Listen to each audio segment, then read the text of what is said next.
Emboldened by their victory and the influx of weapons and cash, the ISI helped to install the Taliban and deepen their ties to bin Laden and his terror network. Because there's really no difference between an ISI training camp for terrorism and an Al-Qaeda training camp for terrorism. You would have some people working for Al-Qaeda and they would go out to an Al-Qaeda mission, and you had other people working for the ISI and they would go off to Kashmir on one of their missions. Thompson wondered if ISI involvement in terrorism included the attacks of 9/11.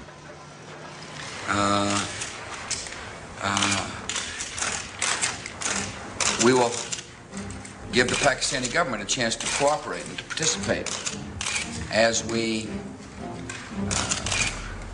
hunt down those people who committed this unbelievable, despicable act on America.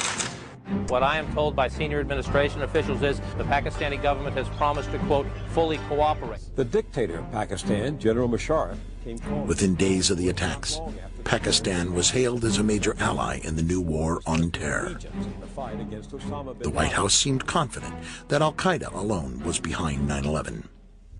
Will you release publicly a white paper which links him and his organization to this attack to put people at ease? We are hard at work bringing all the information together, intelligence information, law enforcement information, and I think in the near future we'll be able to put out a paper, a document that will describe quite clearly the evidence that we have. No, I think that there was just a misinterpretation of the exact words the Secretary used on the Sunday shows. I'm not aware of anybody who said white paper, and the Secretary didn't say anything about a white paper yesterday. You know, you're talking about actions in other parts of the world, and certainly you want the support of as many people around the world as possible. You know, I guess it seems as though you're asking everyone to trust you. I mean, logic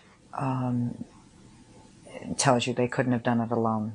This was a sophisticated plot. Bin Laden was not capable of doing this by himself and his group. So who was capable? Obviously, there has to be much more of an investigation in Pakistan. But on October 1st, the FBI discovered evidence linking the alleged hijackers and Al-Qaeda by following a money trail that ended at Mohammed Atta in Florida. Suspected hijacker Mohammed Atta received wire transfers via Pakistan and then distributed the cash via money orders bought here in Florida. A senior law enforcement source tells CNN the man sending the money to Atta is believed to be Ahmed Umar Saeed Sheikh. He reportedly is controlling certain aspects of the financial transactions of the Al-Qaeda network. Once a standout student at the London School of Economics, the British-born son of Pakistani parents speaks 5 languages. The story made news in every major newspaper. With 9/11 paymaster identified as an alleged Al-Qaeda moneyman, it seemed that the U.S. finally had its proof that Al-Qaeda was involved. The U.S. war on terror could now move ahead. But what most of his post-9/11 reports about Omar Saeed Sheikh had failed to mention was that at the same time Sheikh dropped out of the London School of Economics to presumably join Al-Qaeda. He had also joined the ISI. Arresting officer A.K. Jain says under questioning, Omar Sheikh admitted he was supported by the Pakistan government's intelligence service, the ISI. He had told me that. He admitted to you? Oh, yes. And after his release, it was very clear that he was provided protection and safe haven in Pakistan with the direct support, with the knowledge, and obviously with the connivance of the Pakistani intelligence. Only 2 days after the invasion of Afghanistan, the Times of India reported the FBI discovered credible evidence that $100,000 was wired to alleged hijacker Mohammed Atta by 9/11 paymaster Omar Saeed Sheikh on the orders of the ISI director, Lieutenant General Mahmoud Ahmed. Had that been the head of the Iraqi intelligence agency, do you think we would have heard of it?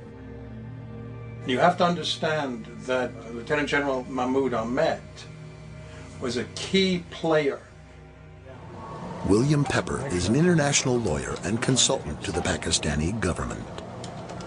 Indian state intelligence came upon this transfer. It was then the Times of India was able to get this information, and the FBI got involved in this whole situation because this was now becoming very public as a result of the Indian investigation. Though the evidence was never publicly disclosed, Indian intelligence claimed that the FBI had privately confirmed the story to them, and it soon made every major Indian newspaper. In the U.S., only a single news outlet even mentioned the allegation. The information was reported as an Internet-only story on the editorial section of the Wall Street Journal website. It had this cutesy title, but it contained this completely explosive information. After the Times of India story broke, Paymaster Omar Saeed Sheikh was no longer the apparent proof that al-Qaeda was the sole sponsor of the attacks. Instead, Saeed Sheikh, acting on the orders of the ISI, appeared to be the smoking gun of Pakistani involvement in 9/11. And instantly, within that day, basically, Saeed Sheikh becomes persona non grata. And then a whole bunch of other people are put forth as the paymaster. Over the next several months, authorities began confusing the news media with a bewildering variety of alternate names for the paymaster, each sounding similar to Omar Saeed Sheikh. No, it's this guy.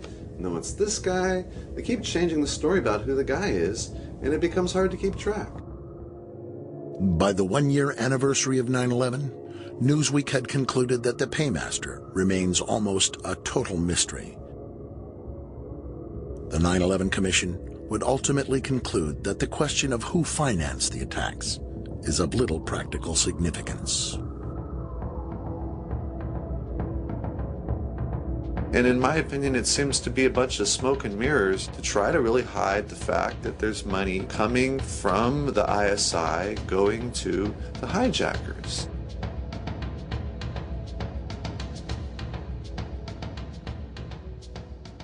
If we were really going after the people who sponsored al-Qaeda, wouldn't we be bombing Pakistan?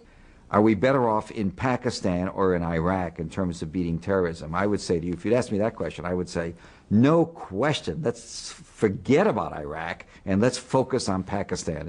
There is no reason for the administration to continue to shield make-believe allies who are supporting, either directly or indirectly, terrorists whose goal is to kill Americans. And do you think that will ever become public?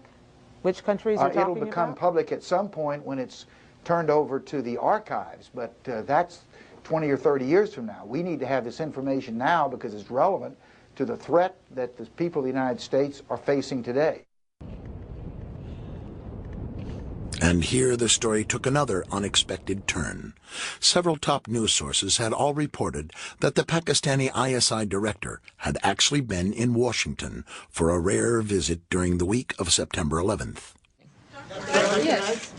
Are you aware of the reports at the time that ISI chief was in Washington on September 11 and on September 10, $100,000 was wired from Pakistan to these groups here in this area?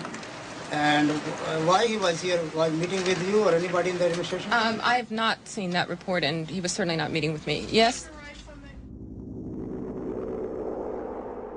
LA Weekly reported that on the very evening of September 11th, U.S. State Department officials began negotiating the terms of the U.S.-Pakistani partnership with ISI Director Mahmoud Ahmed, the very man who was alleged to have ordered the wire transfer to Muhammad Atta. The talks continued over the next several days before the Lieutenant General returned to Pakistan on September 14th. But an undercover operative named Randy Glass says he can prove that USA officials knew about the ISI role in 9/11, even as they chose to partner with Pakistan. The revelation came in yet another largely overlooked story, this one reported by Dateline NBC. Con-man turned undercover operative Randy Glass was infiltrating a terrorist arms buying network layer by layer. Former con-man Glass was part of a 1999 government sting called Operation Diamondback, a 2.5-year investigation by the FBI and the Bureau of Alcohol, Tobacco, and Firearms. On July 22, 1999, Glass flew to New York for a meeting here at the trendy Tribeca Grill. It was dinner for four.